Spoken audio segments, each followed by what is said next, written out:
केला बेचने वाली चुड़ैल। एक बार की बात है, जादूपुर नाम के एक गांव में करतब दिखाती एक औरत एक रेड्डी के लिए गांव में आती है। आइए आइए मेहरबान कदरदान, खाइए रोहड़ा के ताजे ताजे केले। कभी खाए नहीं होंगे ऐसे केले। पीले पीले केले खाइए। ये कहकर रोहना हाथों में 4 केले लिए उन्हें सर्कल में जोर जोर से हवा में उछालती हुई करतब दिखाती है, जिसे देखकर आसपास के सारे बच्चे अपने अपने मम्मी पापा से उस औरत के पास जाने की जिद करने लग जाते हैं। पापा, ऐसा तो सर्कस में बॉल से होता है ना, ये आंटी तो केले से कर रही है। चलिए ना पापा, देखते हैं। रोहना एक पतली सी तार पर चलती हुई केलों से करतब दिखाती है। आते जाते सभी लोग बाहर रुककर उसके करतब देखते हैं और वाह वाही करते नहीं थकते। जैसे ही एक आदमी पास आकर उसे पैसे देने लग जाता है, तब वो कहती है, अरे नहीं नहीं साहब, मैं करतब तो बच्चों के मन को बहलाने के लिए करती हूँ। धंधा तो मेरा केले का है। पीछे देखो मेरी रेड्डी, जो भी मेरे केले खाएगा मेरी तरह चुस्त दुरुस्त और तंदुरुस्त हो जाएगा। पता चलता है क्या कि मेरी उम्र 55 की है। अरे पर ऐसे ठंड के मौसम में कोई केला क्यों खाएगा? ये ऐसे वैसे केले नहीं है साहब, ये शरीर में गर्मी देते हैं, ठंड को दूर भगाए। जो भी रोहिणा के केले खाए। पापा, अगर मुझे केले नहीं मिले तो मैं घर नहीं जाऊंगी। तभी उसके पापा कहते हैं कि बेटा, केले ठंड में कभी गर्मी नहीं देते। ये सब कहने की बातें हैं, सामान बेचने का तरीका है इनका। पर पिंकी नहीं मानती। मैं केले खाऊंगी। पिंकी की जिद के आगे नत्थू हार जाता है और उसे केले खरीद कर दे देता है। पिंकी खुश होकर केले घर ले आकर खाती है। अब मैं भी करतब करूंगी, कितना मजा आएगा। जादुई केले। पिंकी पहला केला खत्म भी नहीं करती कि वो बेहोश हो जाती है।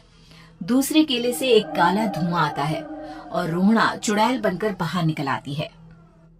मेरे भूतिया केले बच्चे न खाए, ऐसा हो ही नहीं सकता। जादूपुर वालों, कब तक बचोगे? आ गई हूँ मैं रोहड़ा, जिसका कोई नहीं कर सकता सामना। रोहना पिंकी को गोद में उठाकर काले धुएं में कहीं गायब हो जाती है। शाम के वक्त नत्थू घर लौटता है और पिंकी को घर में ना पाकर उसकी माँ से कहता है, माँ पिंकी कहाँ है?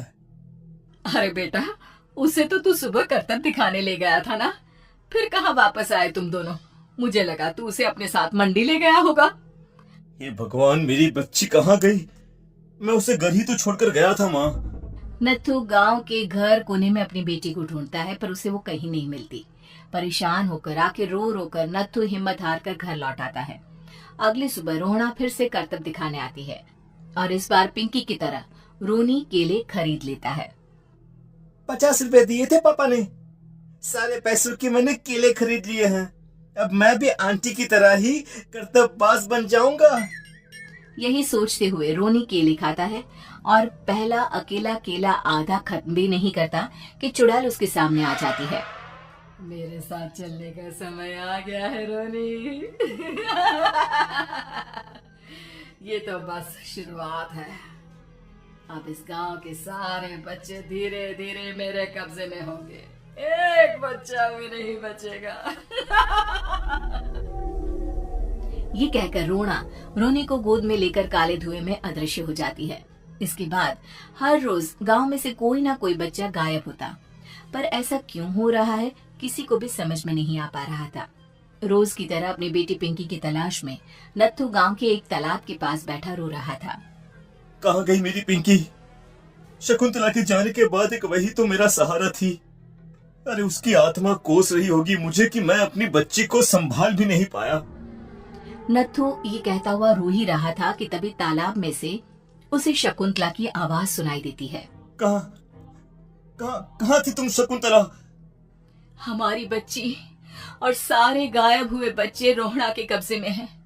वो बच्चों को जो केले देती है उससे बच्चे बेहोश हो जाते हैं और उसके कब्जे में आ जाते हैं, और वो उन्हें ले जाकर काली दुनिया में ले जाती है। पर वो ऐसा क्यों कर रही है?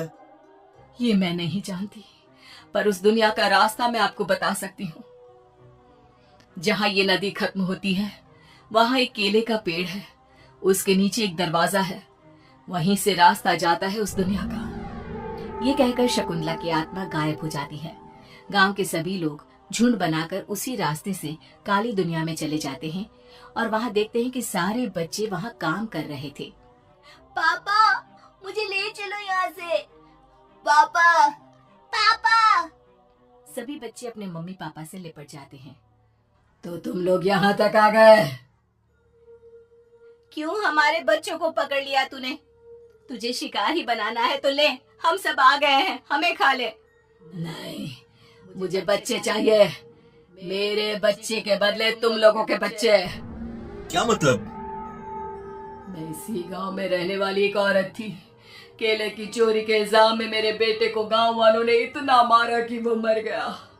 उसी दिन मैंने ठान लिया कि गांव वालों का भी वही हाल करूंगी। कुछ दिन बाद बेटे के चले जाने के दुख में मैं भी मर गई और मेरी भटकती आत्मा एक चुड़ैल बन गई। और फिर मैंने बदला लिया तुम सबके बच्चे छीनकर। बर्दाश्त नहीं कर पाए ना, सोचो मुझ पर क्या बीती होगी। हमें माफ कर दो रोना, पता नहीं है किसकी गलती थी पर हम सभी माफी मांगते हैं। हमारी खुशियां लौटा दो, तुम भी तो एक माँ हो।